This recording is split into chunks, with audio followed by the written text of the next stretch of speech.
Assalamualaikum warahmatullahi wabarakatuh.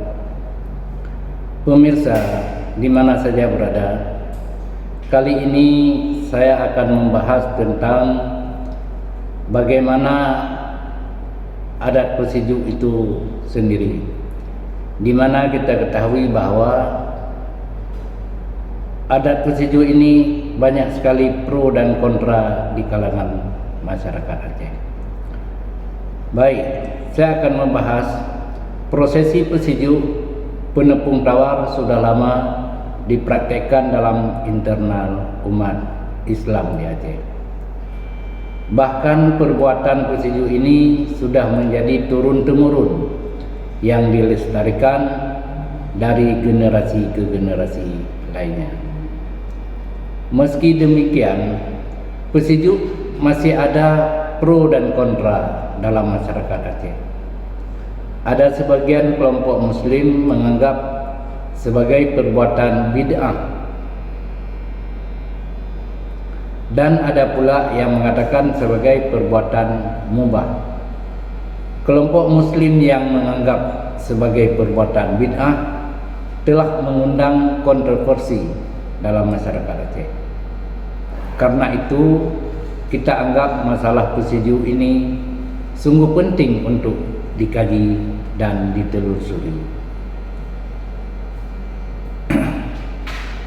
Adapun hasil penelitian bahwa Pesiju ini dapat interpretasikan dari perbuatan default yang dimiliki sumber hukum dalam Islam.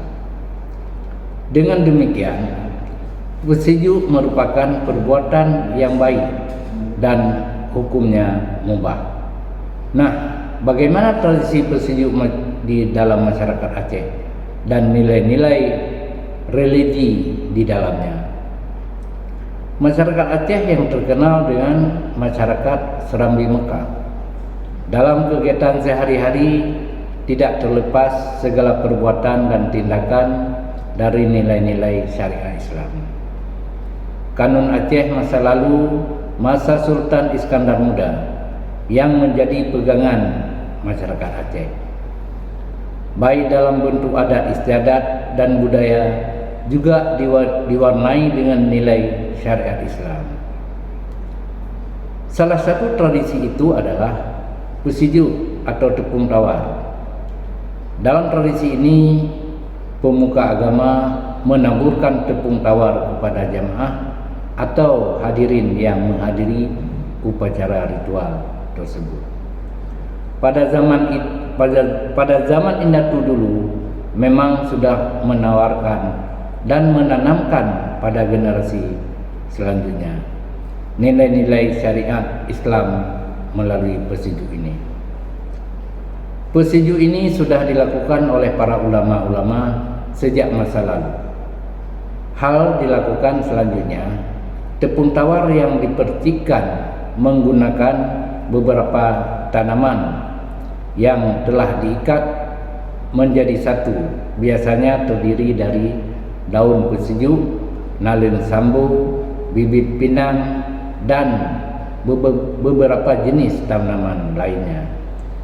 Ulama Aceh meyakini perkara semacam itu tidaklah dilarang dalam Islam. Hadirin pemirsa sekalian dimanapun saja berada, demikian pada episode kali ini saya telah menyampaikan, semoga bermanfaat adanya. Assalamualaikum warahmatullahi wabarakatuh.